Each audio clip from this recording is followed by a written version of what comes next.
Howdy folks, and welcome to Saddle and Sixskin. Are you ready for a great story from the Wild West? I'm your host, and I'm thrilled you're here. If you enjoy tales of grit, survival, and the enduring spirit of the American West, then you've come to the right place. We're hoping you'll think about joining us here at Saddle and Sixskin. Make sure to subscribe to the channel. Now, let's settle in for a new adventure where the spring wind had the bite of winter clinging to it, curling dust off the trail and carrying it across the pale hills like smoke from a dying fire. Jasper Whitlow leaned in his saddle, letting his gelding pick its pace along the rutted road toward home. Had you ever experienced the wind like it was the breath of winter? He had left town at dawn, a sack of coffee beans and a pound of nails tied behind his saddle, the weight of silence pressing on him as steady as the leather beneath his thighs. In his 35 years, he had learned a man could go weeks without speaking and not miss the sound of his own voice. Have you ever feel that silence is a heavy burden, the same as the leather beneath your thighs? It's a different world out there, folks, where the land speaks louder than any words. Speaking of which, don't forget to hit that subscribe button and click that like button, so you can stay tuned for more Western tales right here on Saddle and Sixskin. It was the color that caught him, a dark smear interrupting the tan dust at the edge of the trail. At first, he thought it might be from some wild thing, wounded and dragging itself into the brush. He slowed the horse, swung down, and crouched. The mark was deep, damp still, the sort of red that only comes fresh from a living body. It wasn't the thin spray of a bird or rabbit. It was heavier, human.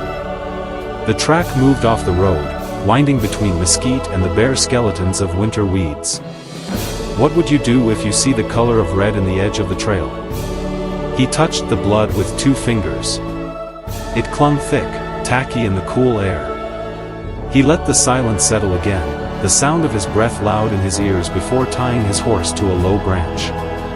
Whatever lay ahead wasn't meant to be found, and yet here he was, boots pressing into the soil where someone else had stumbled. The trail was clumsy, as though whoever bled had fought to stay upright. Small stones bore smears where a hand or knee had dragged. The land opened into a hollow where an old cottonwood had fallen decades back. How long have you been living in that area? Do you know all the hollows and where the land has opened? Its trunk bleached and rotted into a shell big enough to hide a man or a woman. Something shifted inside, a whisper of movement in shadow. Jasper stilled, listening. Then came the sound, so soft he almost believed he imagined it. The quickened breath of fear. He stepped closer, peering into the jagged mouth of the log. 2 eyes met his, wide, rimmed with exhaustion, framed by a tangle of dark hair. She clutched something to her chest, and as his eyes adjusted, he saw the bundle move. "They'll kill my daughter if you tell." Her voice was a rasp, as though the words had been worn thin from too much holding back. "It feels like there will be a storm coming. What would you do in that situation?" It looks like Jasper is a bit confused. And now, it's time for another reminder to like and subscribe to Saddle and Sixskin if you haven't already. We appreciate your support. The baby, a newborn, by the look of the wrinkled skin and small searching mouth, shifted under the shawl she had wrapped tight. Jasper didn't speak. He knew a wound when he saw one, and hers wasn't only in the flesh. The wind caught the tail of his coat, flapping it against his legs. Somewhere in the distance, faint and low, came the murmur of riders. Not close, not yet, but coming. Do you think Jasper knows them? Can you walk? His tone was low even. She hesitated, eyes darting toward the sound, then back to him. Finally, she gave a tight nod. He extended a hand into the darkness of the log. She stared at it as though it might vanish. Then, with careful movements, she eased the baby higher in one arm and put her other hand in his. Her fingers were cold, skin roughened from labor and neglect. When she emerged, he saw her dress, calico torn across the hem, streaked with dried earth. Her boots were worn to the leather's thin bone. There was a fresh tear along her forearm, blood crusted dark where the trail had marked itself. Jasper didn't waste time. Have you ever been with a man who makes the action right away without wasting time? He half lifted her onto her feet, led her back through the brush to his gelding. The horse shied at the scent of blood, then stilled under Jasper's steady hand. He swung into the saddle, pulling her up in front of him so she could cradle the child against her own heartbeat.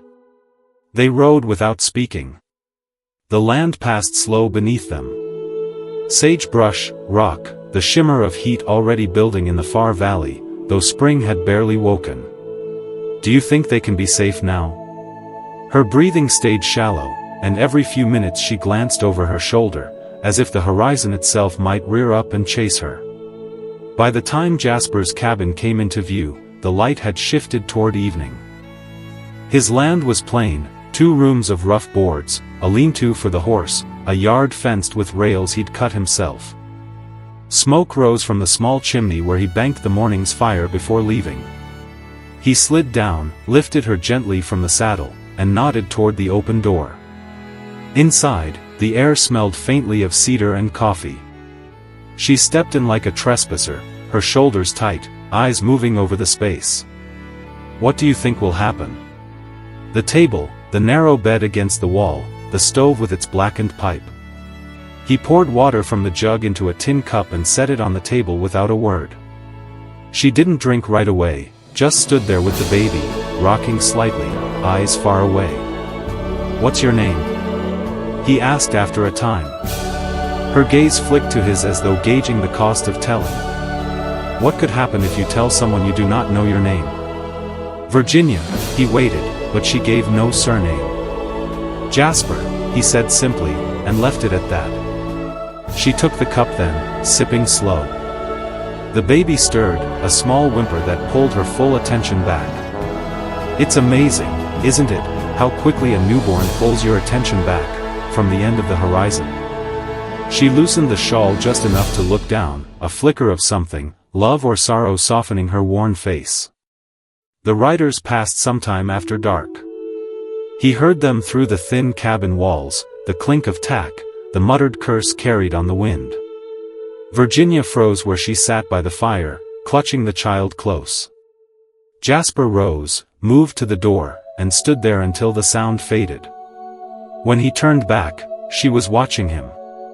Not with trust, not yet, but with the faintest shift from the hard-guarded stares she'd given him in the hollow log.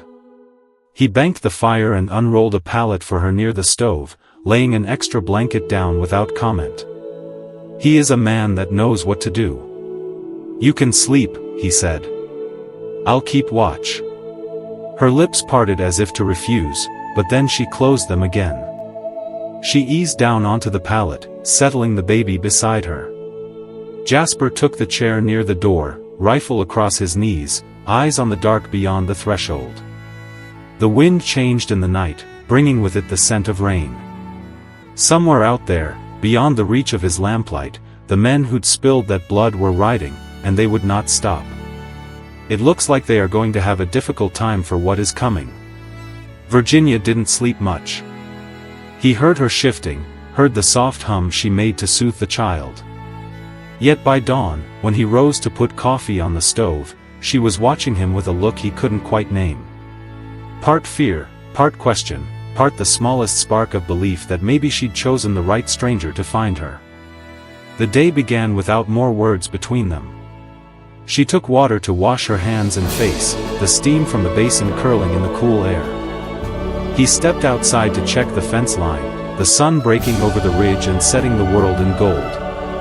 Looks like it is going to be a long day.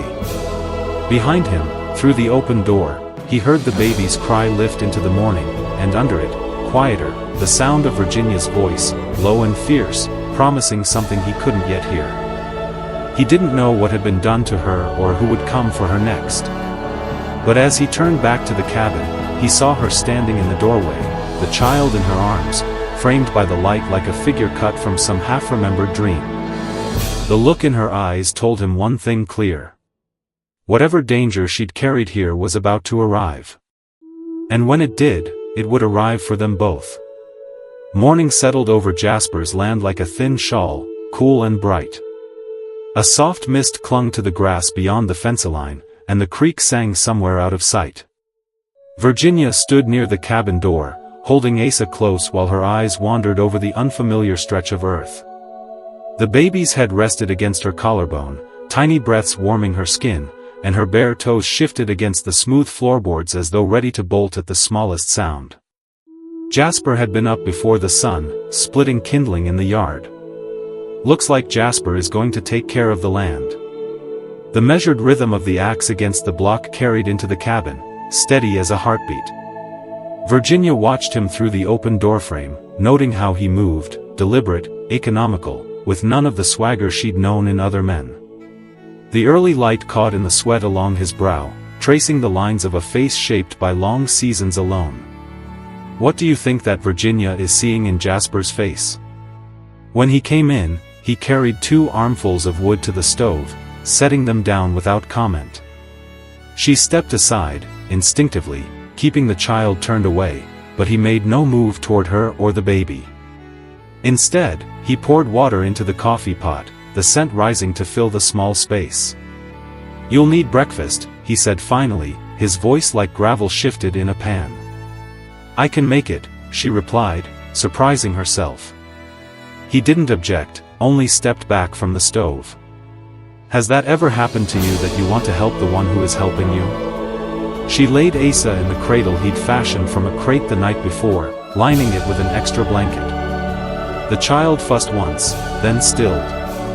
Virginia found eggs in a small basket and biscuits wrapped in cloth, and though her hands trembled, she set to cooking.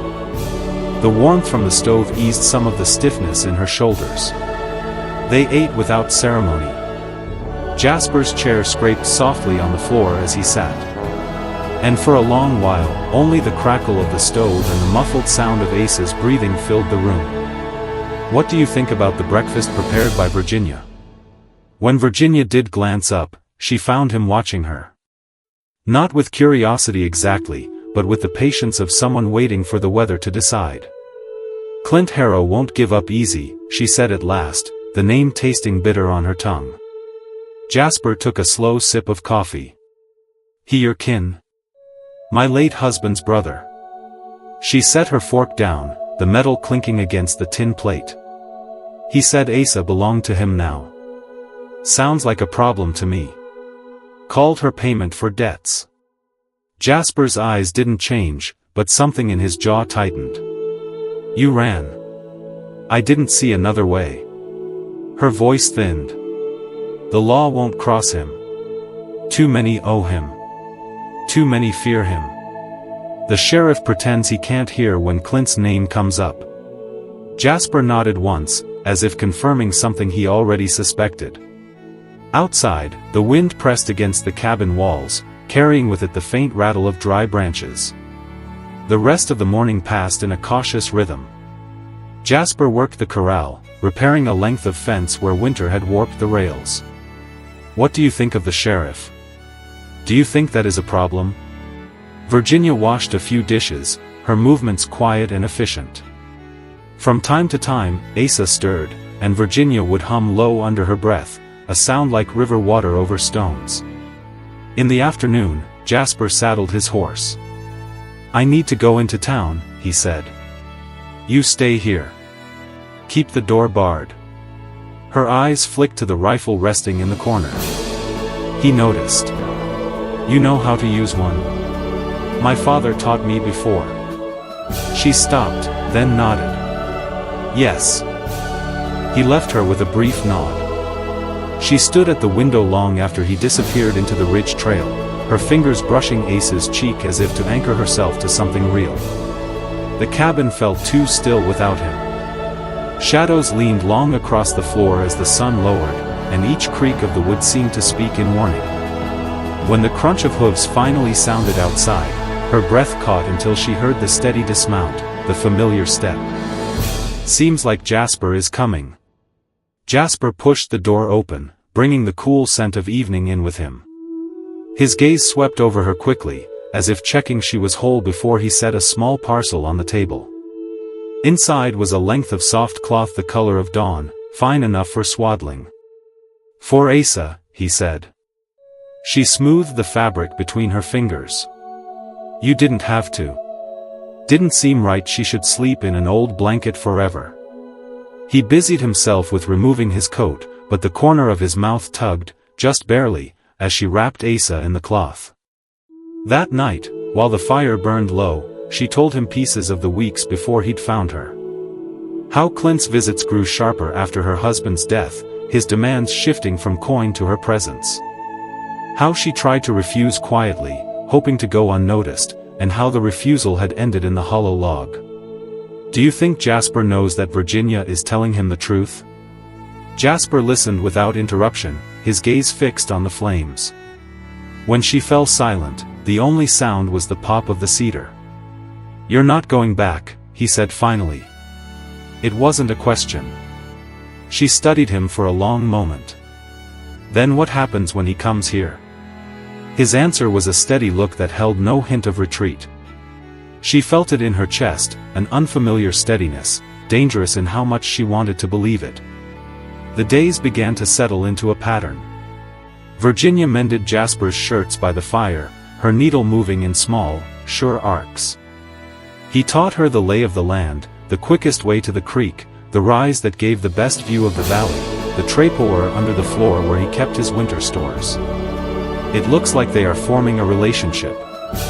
When the weather turned wet, he moved the cradle closer to the stove and spent hours shaping wood for a new chair, the shavings curling onto the floor like pale ribbons. But the outside world pressed in. On his next trip to town, Jasper overheard two men at the general store speaking low about a runaway, hiding out near his land. Mrs. Tilda Rowe caught his eye from behind the counter, her mouth tightening in quiet warning. Seems like everybody knows in the town. When he returned, he didn't mention the gossip, only kept watch more closely, his evening spent on the porch with the rifle leaning against the wall. Virginia noticed, though he said nothing, and the awareness sat between them like a third presence. One evening the sound of hooves came again, not the slow approach of a neighbor, but the quick rhythm of men who had a purpose. Virginia was at the wash basin, and Jasper's head lifted at the same instant hers did. He crossed to the window, peered out, and then motioned her toward the bedroom. How was that for an adventure? She gathered Asa and stepped back into the shadows as two riders passed along the edge of the property. They didn't stop, but the glint of metal at one man's hip caught the last of the sunlight. When the noise faded, Virginia came back into the room, her pulse still high. They were looking, Jasper said. They'll be back if they think they saw something. That night, neither slept much. She sat near the fire, rocking Asa, and Jasper took the chair by the door. The lamplight caught in the planes of his face, in the stillness of his hands resting on his knees. In the early hours, she broke the silence. I don't understand why you'd risk yourself for us. You don't even know me. He met her gaze. Don't need to know a person's whole life to know they shouldn't be hunted like an animal. Are you willing to do something for someone who you do not know? Her throat tightened. No one had spoken for her in a long time. Not without some claim in return. She didn't answer, but the words stayed with her long after the fire dimmed.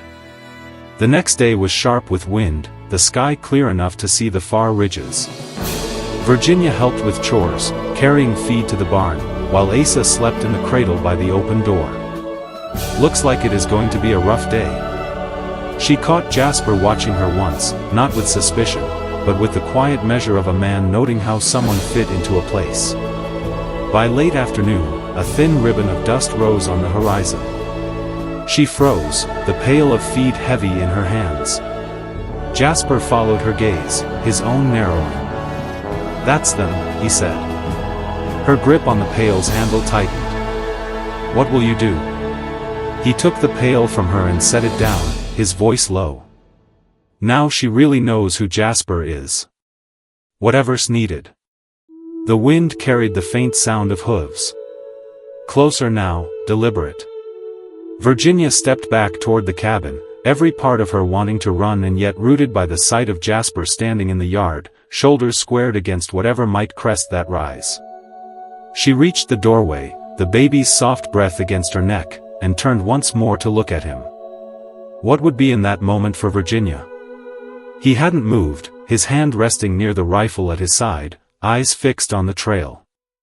The riders would be there soon. And when they came, she knew with sudden certainty that the blood trail leading her here had not ended in that hollow log. It had only just begun. The first rider came into view at the edge of the ridge, his horse throwing light dust into the wind. 3 riders are there. 2 more followed him. The riders stopped just beyond the fence. Clint Harrow's face carried the same smirk she'd seen when he'd first made his claim on her. "Evening, Whitlow," Clint called, his voice too casual to be harmless. "We've been looking for a woman. My brother's widow took something that belongs to me." Jasper's reply was level. "What is Jasper going to do?" "Don't recall seeing anyone by that description." Clint's smile bent mean. "You'd recall her. Dark hair, wears fear like perfume, carries a squalling brat." Virginia felt the sting of those words in her chest, the old shame curling at their edges. She gripped Asa tighter. Jasper's gaze didn't shift. "Can't help you. Mind if we take a look around?" "Do you think that Jasper will let them take a look around?" "I do," Jasper said, still calm. "Fence is where you stop." The stillness that followed felt brittle, ready to break. The horses snorted, restless.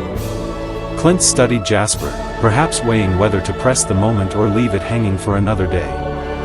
At last, he clicked his tongue, turned his horse with a slow tug on the reins.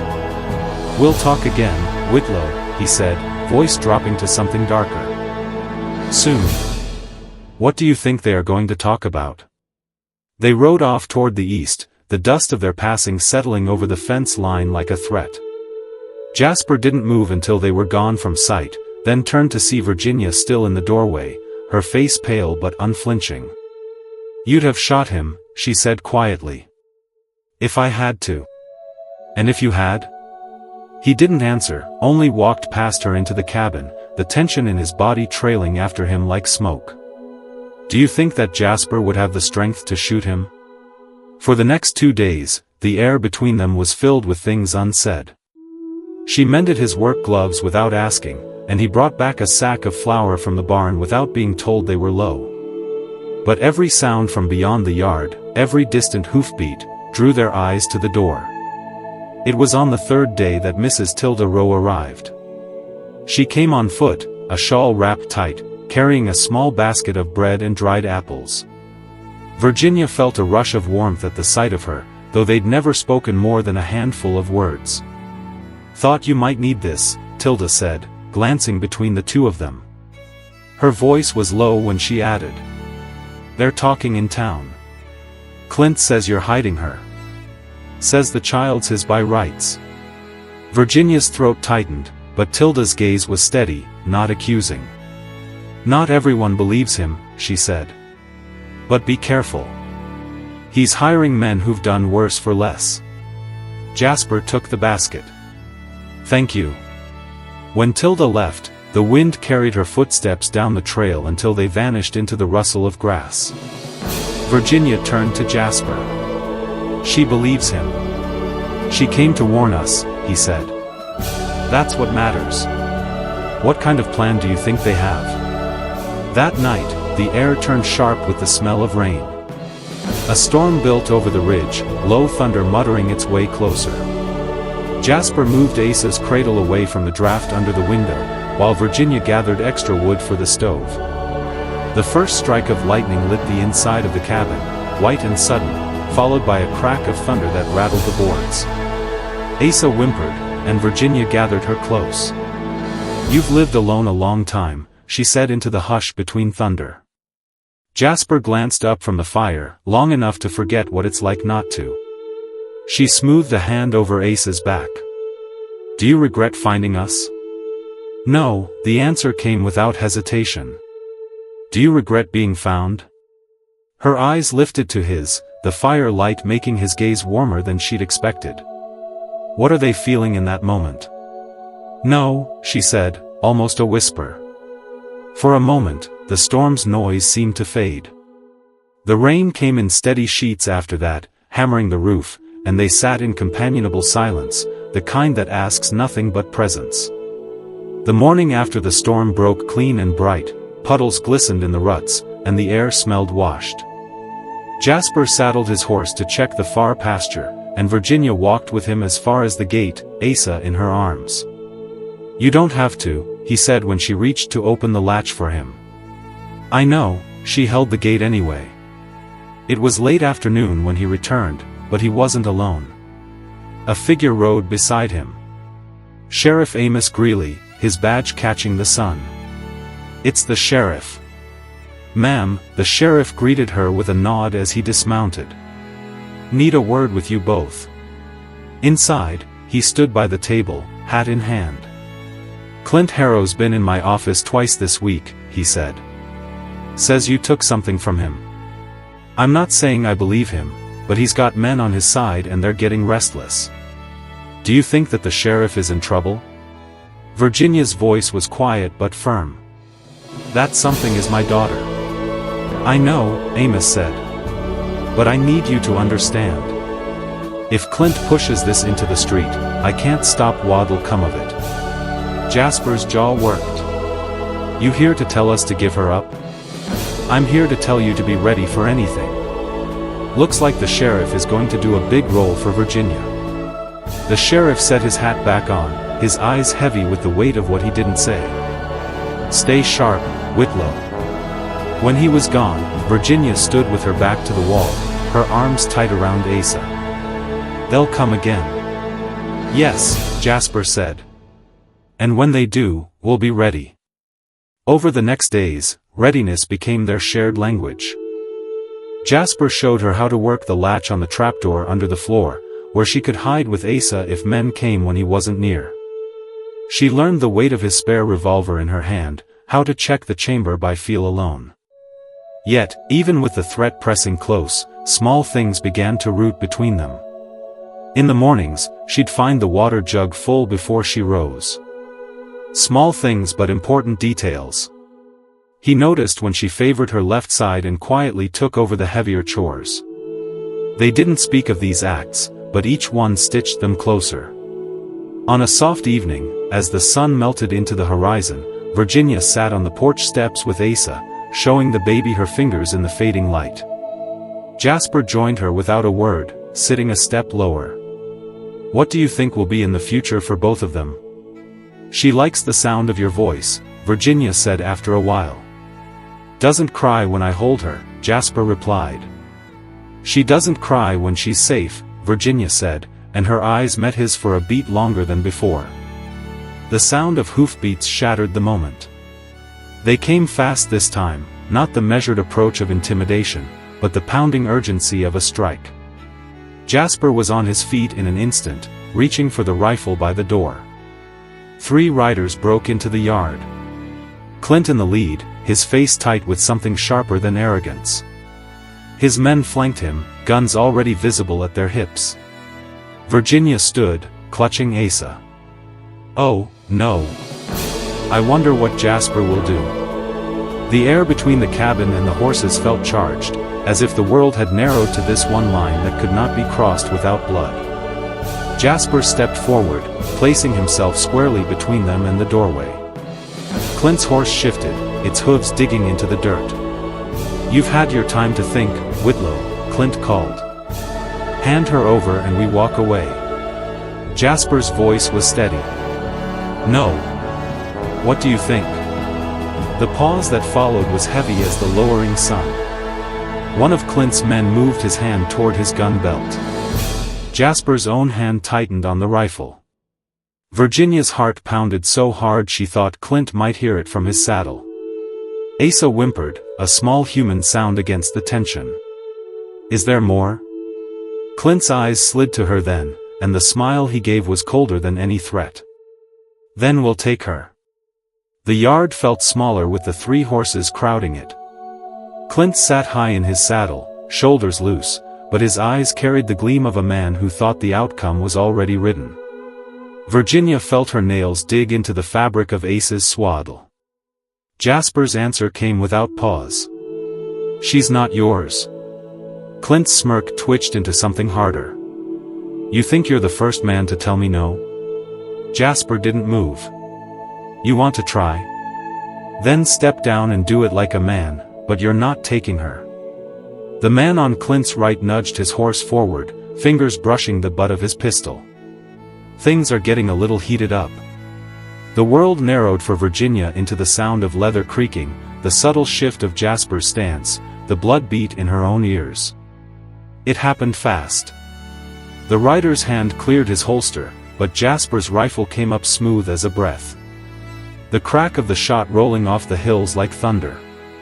What do you think will be the resolution? The bullet struck the ground inches from the man's boot, spitting dirt onto his leg. The horse danced sideways, startled, and the man swore, grabbing for the reins. That's your one, Jasper said evenly. They wheeled their horses and rode out, the dust from their passing curling into the air until it thinned into nothing. Jasper didn't lower the rifle until the ridge swallowed them whole. Virginia's knees felt loose beneath her, but she stayed in the doorway until Jasper turned to look at her. Something passed in that look, not relief exactly, but the quiet recognition of a line crossed together. Inside, the fire had burned down to embers. Do you feel a romance is coming? She laid Ace in the cradle and sat at the table, her hands still trembling. Jasper leaned the rifle against the wall and poured water into a cup, setting it in front of her. You were ready to kill him, she said. If it meant keeping you safe, he answered. And I still am. The steadiness in his voice sent a strange warmth through her chest, tangled with the fear that hadn't yet let go. She wanted to thank him, but the words felt too small. In the days that followed, the air carried a new weight. No riders came, but every bird call, every distant echo of hooves set their nerves on edge. Jasper spent more hours outside, patrolling the edges of the property. Virginia took to keeping Asa close, no matter the chore, the child strapped to her with a length of cloth. But the danger did something neither had expected. It drew them closer, not in words, but in the quiet ways they began to rely on each other. She started leaving a plate for him by the fire when he worked late. He mended the sole of her boot without saying a word. One cold evening as she stitched a tear in his shirt, she said, "You could have let me go that first night. No one would have blamed you." Jasper didn't look up from the kindling he was splitting. Would have blamed myself. The simplicity of it left her throat tight. The end of the week brought an unexpected knock at the door.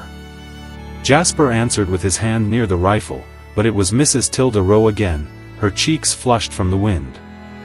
"Word in town is Clint's headed south," she said. "But he's leaving men behind. Watch yourselves. What is it that Clint is planning?" When she'd gone, Jasper stood for a long while staring at the door. Virginia broke the silence. "If he's leaving, why keep men here?" "Because men like him don't give up," Jasper said. "They just change how they take what they want." That night, after Asa was asleep, Virginia lingered by the fire.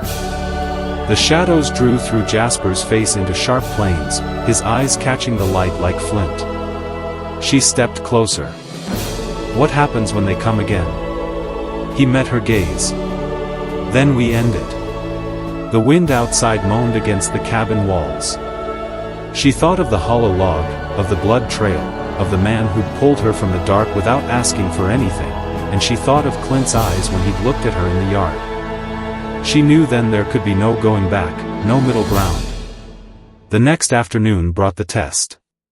3 riders appeared on the ridge, different men this time, hired hands by the look of them, rough but uncertain. They stopped short of the fence, scanning the yard. Jasper stepped out, rifle in hand. "If you're here for her, turn around." One of the men spat into the dirt. "Clint says she owes him.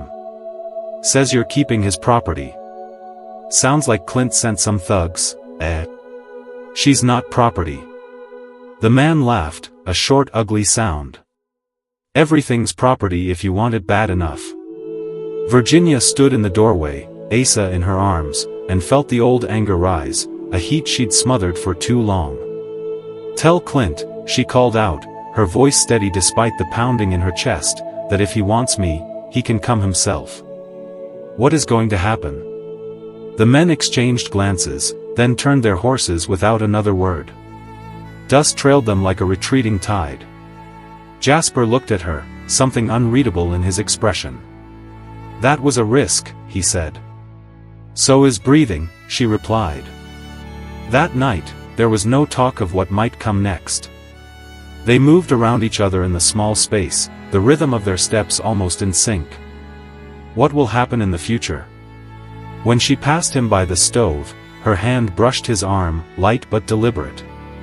His eyes met hers, and the air between them felt charged in a way that had nothing to do with danger. The following morning dawned cold and still, the kind of quiet that makes you listen harder. Jasper was outside checking the fence when the sound of hooves broke the silence. This time it was Clint himself, alone. He rode into the yard slow, dismounting with a predator's ease. His hand rested on his holster, but he didn't draw. "You've made my life complicated, Whitlow," he said. "You've got no business here," Jasper replied. Clint's gaze slid to Virginia standing in the doorway with Asa. "And you've made hers short. Now, he is personally in the cabin." The word struck like a slap. Jasper moved a step closer, the rifle loosened in his grip, but ready. "Leave, or what?" Clint's smile was thin. "You'll kill me in front of her? In front of the brat?" Virginia's voice cut through before Jasper could answer. Virginia is not going to let Jasper do it. He won't have to. Clint turned to her, eyebrows lifting. "Because I'll kill you myself," she said, and the steel in her tone left no room for doubt. For the first time, Clint's smile faltered. He looked between them, then swung into the saddle. "You two deserve each other," he muttered, and rode out. The tension didn't break until he was gone. How is Virginia going to protect Asa? Jasper exhaled slowly, lowering the rifle. Virginia stepped forward, the baby shifting in her arms. "You meant it," he said. "I did." For a long moment, they stood there, the wind moving between them, the unspoken truth settling like dust on a sunlit floor. Then Jasper reached into his coat and pulled out a small band of silver, plain and unpolished. "Marry me," he said. "Not because of him. Because I want you here when the trouble's over, and because Asa deserves a home that's hers." Her breath caught, the weight of the moment pressing into her ribs. "Yes," she whispered. "A moment that Virginia always want, isn't it?" They were married 3 days later under a pale sky with Mrs. Tilda and the sheriff as witnesses. Asa slept through the vows, the wind carrying the scent of cedar and thawing earth. Jasper's hand was warm, and hers steady as the ground beneath their feet.